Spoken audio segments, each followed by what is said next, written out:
नमस्कार, आप देख रहे हैं हर कदम सच के साथ जनता की आवाज़ एस न्यूज यूपी।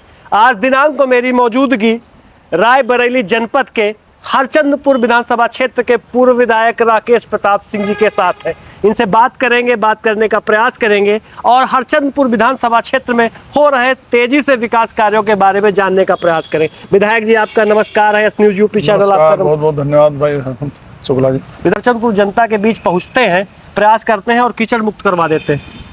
दरअसल कुछ दिन तो मैंने सोचा कि जो लोग मेरे पास आ जाते हैं जी, तो उनके तो काम हो जाते थे जी जी लेकिन जो नहीं पहुंच पाते थे मेरे पास तक जी, उनके दरवाजे कीचड़ भरा रहता जी, जी, था। मेरे मन में ये बात आई कि हमको उनके पास भी जाना चाहिए जो मेरे पास तक नहीं पहुंच पाते हैं। तो मैं उनके पास जो है जा करके और उनकी समस्या पूछ करके उनका समस्या का निदान कराना शुरू करा दिया। जी जी तो जब निदान उनका शुरू हो गया जी, तो फिर मैंने देखा कि लोगों के चेहरों पर खुशी बहुत आने लगी। जी, जी। तो मेरा मन और धीरे धीरे बढ़ता चला गया उसकी तरफ जी। और मैं इस कीचड़ मुक्त अभियान को गति देना शुरू किया। जी। लेकिन अब इस लेवल तक हो गया कि एक एक दिन में हमको 45 किलोमीटर 48 किलोमीटर पैदल चलना पड़ा। मेहनत पड़ने लगी और धूप अलग अपने अलग से शुरू हो गई। जी जी, तो 45-46 डिग्री सेल्सियस में जी और मेहनत करना और जी। इतने तपन में तो घर वाले भी कहने लगे कि भाई थोड़ा तो धैर्य रखो, हाँ, हाँ। थोड़ा मौसम साफ हो जाने दो। जी लेकिन चूंकि जब किसी गांव में जाओ जी, तो वहां पर देखो कि यहाँ पर कीचड़ भरा हुआ, अगर इतनी गर्मी में भी जी। तो मैं सोचता हूँ कि अगर गर्मी में कीचड़ है जी तो बारिश में जो है क्या हाल होता होगा। जी जी,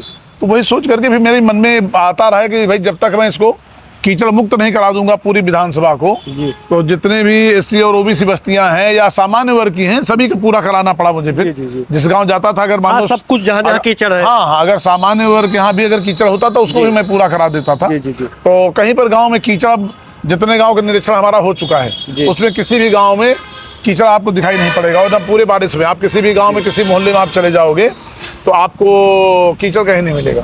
क्या विचार है इस बार 2027 का चुनाव भी आने वाला है? अभी एक साल है फिलहाल, चुनाव तो अभी देर लेट है, लेकिन किस तरीके से अगर आप विधायक बनते हैं तो किस तरीके से आप विधानसभा में और काम कराएंगे? देखिए, मेरे ख्याल से अगर 2027 में सब कुछ ठीक ठाक रहा जी तो 2027 के और 32 के बीच में फिर जी मेरी विधानसभा में कोई काम बचेगा नहीं जी, किसी भी लेवल का। और युवाओं के लिए मुझे बहुत कुछ करना है। मेरे मन में है कि 2027 से 32 के बीच में युवाओं के लिए बहुत कुछ करके देना है मुझे।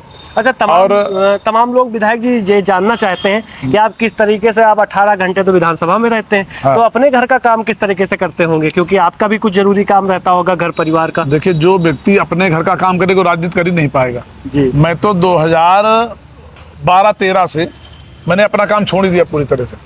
मैं, आप विश्वास नहीं करोगे, मैं लगभग 7-8 साल से जी ना अपनी सरिया फैक्ट्री पे गया हूँ, जी ना सीमेंट फैक्ट्री पे गया हूँ, ना फ्लोर मिल पे गया हूँ, ना भट्ठों पे गया हूँ, ना गैस एजेंसी पे गया हूँ। जी, मतलब कोई भी मैंने काम देखे नहीं अपना कोई काम कुछ देखा भी ही नहीं, सिर्फ पब्लिक के काम के लिए। मैं सवेरे तैयार होकर के निकलता हूँ तो पब्लिक के काम के लिए, रात में 11 बजे तक 12 बजे जब तक जगता रहता हूँ तब तक पब्लिक का काम करता रहता हूँ। ऐसे नहीं होता। आप राजनीति करना है तो फिर आपको राजनीति ही करना पड़ेगा आप, क्योंकि और राजनीति करने वाले व्यक्ति को फिर उसका जीवन और समाज के लिए हो भी जाता है। अगर कोई भी आदमी सोचे कि हम अपना बिजनेस कर लें, अपना व्यापार कर लें या अपना काम कर लें तो फिर नहीं कर पाता। और अगर एक ही काम हो पाएगा तो राजनीति करो तो अपना काम करो, अपना काम करो। तो मैं तो खाली राजनीति करता हूँ और पब्लिक का काम करता हूँ। अगर पब्लिक का काम है, हमारा कोई घर का काम हो छूट जाए भले छूट जाए, लेकिन पब्लिक का काम नहीं छूटने पाता।